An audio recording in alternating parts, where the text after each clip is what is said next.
Salut à tous, je fais ce direct un peu rapide, Facebook Live, suite à la parution au journal officiel d'un décret le 29 novembre 2020, donc en plein Covid-19. Alors c'est passé totalement inaperçu ce truc-là, et c'est gravissime, vous allez voir pourquoi. Ce décret nous dit qu'il définit les conditions et les modalités d'application de la procédure de déconventionnement exceptionnelle mise en œuvre par les organismes d'assurance maladie à l'encontre de tout professionnel de santé ayant commis une violation des engagements prévus par la Convention particulièrement grave ou ayant engendré un préjudice financier pour l'organisme. En cas de violation, donc particulièrement grave, nous disent-ils, des engagements conventionnels d'un professionnel de santé adhérent à l'une des conventions mentionnées aux articles, je passe, notamment dans les cas de nature à justifier en présence d'un préjudice financier pour l'assurance maladie, le dépôt d'une plainte pénale en application du 4e alinéa de l'article, je passe, vous regarderez. Le directeur de la caisse primaire d'assurance maladie du lieu d'exercice du professionnel de santé, alerté le cas échéant par le directeur de tout autre organisme local d'assurance maladie concerné, peut décider, écoutez bien, de suspendre les effets de la Convention à son égard pour une durée qui ne peut excéder 3 mois. Qu'est-ce que ça veut dire? Très clairement, qu'on ne passe plus devant la commission paritaire locale et que le directeur de la caisse s'arroge tous les pouvoirs et s'arroge le droit de vous déconventionner s'il juge que vous avez commis une faute suffisamment grave à son avis. C'est extrêmement grave et c'est d'autant plus grave, je vous rappelle, que ce directeur est juge et partie, puisque c'est lui qui finance le soin. Donc s'il considère par exemple que vous dépensez trop, il vous déconventionne. Aucune autre profession n'accepterait ça. Je dis bien, aucune profession n'accepterait ça. Les soignants conventionnés peuvent être déconventionnés et donc voir leur activité s'arrêter sous la seule volonté d'un directeur de caisse qui agit en ce cas seul et sans donner la possibilité de défense à la victime de ses opinions. Je ne sais pas si vous soupesez bien ce que cela veut dire. C'est plus qu'une insulte, c'est plus qu'un mépris. Nous sommes considérés comme de la merde, il faut que quelqu'un le dise. On considère les médecins, mais également d'autres professions de santé comme de la merde. On fait passer cela pendant la Covid. On vous a exposé à la contamination. On vous a demandé de tenir à bras le corps le pays.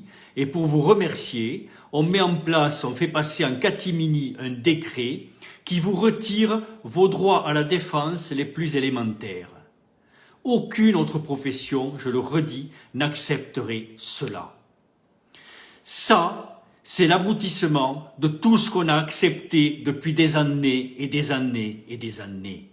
À force de courber la tête, à force de ne rien dire, à force de tout signer, voilà où cela nous mène. On nous considère comme de la merde. On nous considère comme valant moins que rien.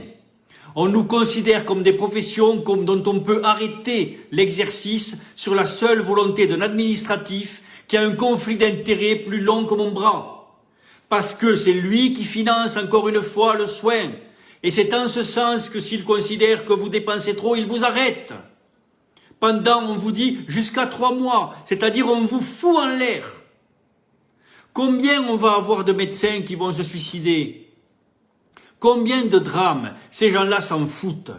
Vous êtes pour eux de la merde. Et Olivier Véran a cautionné cela. Le ministre a cautionné cela. Le ministre ne peut pas être ignorant de cela. Nous avons demain une réunion avec le ministère par Zoom sur la gestion de la Covid. Vous pouvez me faire confiance pour mettre cela sur la table. Cette chose-là est inadmissible. Inadmissible. Or, le décret est passé et on ne peut le défaire. D'accord? Il est passé sans qu'il y ait eu de discussion. Il est passé, c'est un décret. Il a été signé.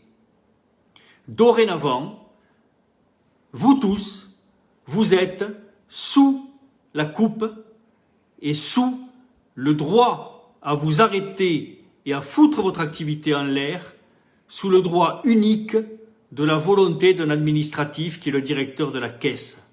Vous êtes moins que ces salariés. Vous êtes juste des pions que l'on peut arrêter ou faire continuer par la volonté d'un administratif qui, lui, n'a jamais soigné, n'a jamais pris le moindre risque, n'a jamais eu le doute du soin, n'a jamais eu quelqu'un qui souffre en face de lui dont il aurait la responsabilité. Voilà où nous en sommes. Est-ce que nous allons continuer comme ça? Nous avons des élections fin mars. J'ose espérer qu'enfin, vous allez nous porter au pouvoir pour que ce genre de saloperie cesse. Pour que ce genre de saloperie cesse. Et qu'on ne revoie plus des gens qui bousillent notre profession et qui considèrent ceux qui la font et qui n'ont jamais démérité. Ceux qui tiennent le pays depuis le début de cette crise. Ceux qui ont soigné les gens, qui considèrent ces gens-là comme de la merde.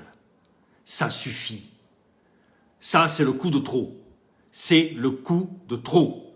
Je vous mettrai sous cette vidéo le lien vers cet article. Vous pourrez le lire et après, faites votre opinion. Faites votre opinion, mais de grâce, vous avez des élections là, dans 3 mois et demi. Sachez qui vous allez élire pour que ça cesse. Salut à tous.